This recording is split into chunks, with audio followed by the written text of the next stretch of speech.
किसान साथियों नमस्कार। मैं हूं आपका दोस्त सुनील मलिक और आप देख रहे हो अपना मनपसंद यूट्यूब चैनल एग्रीकल्चर एक्सपर्ट। आज की इस वीडियो में किसान भाइयों के लिए लेकर के आया हूं सरसों और गेहूं की फसल में नैनो यूरिया का क्या रिजल्ट है, क्या इसे डालना चाहिए या नहीं डालना चाहिए, किसानों का फुल पैसा वसूल होता है या सिर्फ एक लूट है एक तरह की। गेहूं और सरसों की फसल में इस समय पहला यानी कि कोर लगाना जिसे बोलते हैं, पहला पानी यानी फर्स्ट इरिगेशन देने का समय चल रहा है।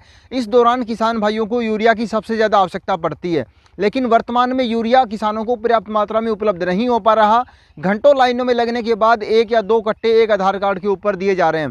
तो ऐसे में किसान भाई यूरिया की पूर्ति कैसे करें, क्योंकि जैसे गेहूं में आप जानते हैं 21 से 25 दिन बाद पहला पानी देना कंपलसरी यानी अनिवार्य होता है, नहीं तो अपनी जो फसल है वो डाउन हो जाती है। ठीक इसी प्रकार से सरसों में 35 से 40 दिन के बाद पहला पानी लगना जरूरी होता है। तो अपने को पानी भी लगाना है और गेहूँ या सरसों को पीला होने से भी बचाना है, तो क्या तरीका अपनाएं।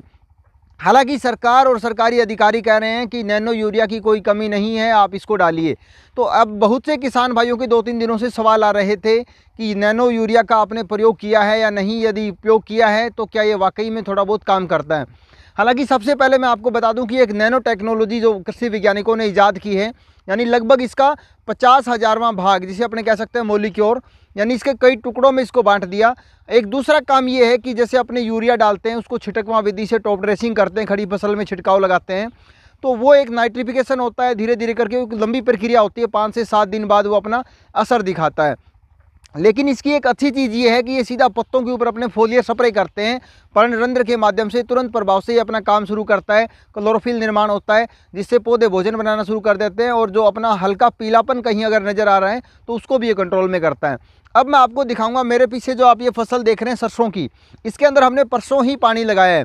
ठीक इस साइड में आपको दिखाना चाहूँगा जो गेहूं की फसल है, इसमें हमने पहला पानी दिया, उसके बाद जो पीलापन नज़र आ रहा था, यूरिया हमें भी नहीं मिल पा रही, गाँव में 400 रुपये का कट्टा दे रहे हैं।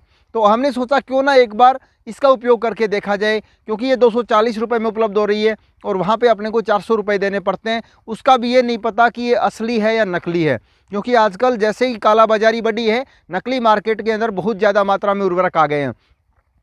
तो ये जो मेरे पीछे आप सरसों की फसल देख रहे हैं, इसके अंदर हमने नैनो यूरिया का 3 ml प्रति लीटर पानी के हिसाब से स्प्रे करवाया है। आप देख सकते हैं एक भी सिंगल पौधा ऐसा नहीं है जो पीलापन दिखा रहा हो या ग्रोथ में कोई असर पड़ा हो।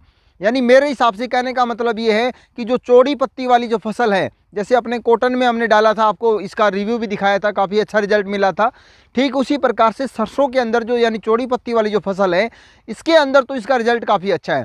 लेकिन धान में बहुत सारे किसान भाइयों ने शिकायत की थी कि जो इफ्को वाले हैं किसानों को लूट रहे हैं, इसका कोई रिजल्ट नहीं है। सरसों के अंदर मुझे काफ़ी अच्छी ये चीज़ लगी कि इसमें पीलापन आना चाहिए था। पहला पानी लगने के बाद पानी हमने लगा दिया, उसके बाद इसकी फोलियर स्प्रे करवा दी, अच्छी चल रही है, कोई पीलापन नज़र नहीं आ रहा।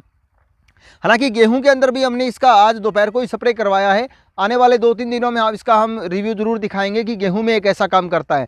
गेहूं के अंदर हमने इसकी मात्रा डाली है 4 ml प्रति लीटर पानी के हिसाब से, सरसों में हमने डाला है 3 ml प्रति लीटर पानी के हिसाब से। इसका जो भी रिजल्ट होगा, जो भी रिव्यू होगा, हम आपको जरूर बताएंगे। लेकिन किसान भाइयों, 400 रुपये में ब्लैक यानी कालाबाजारी करने से अच्छा है कि एक बार आप इस नैनो यूरिया को अपनी फसल में ज़रूर उपयोग करके देखें, आपको अच्छे रिजल्ट मिलेंगे। और उसके बाद जैसे ही 266-67 रुपये में आपको यूरिया का कट्टा उपलब्ध हो, तो आप यूरिया की पूर्ति उस तरीके से भी कर सकते हैं।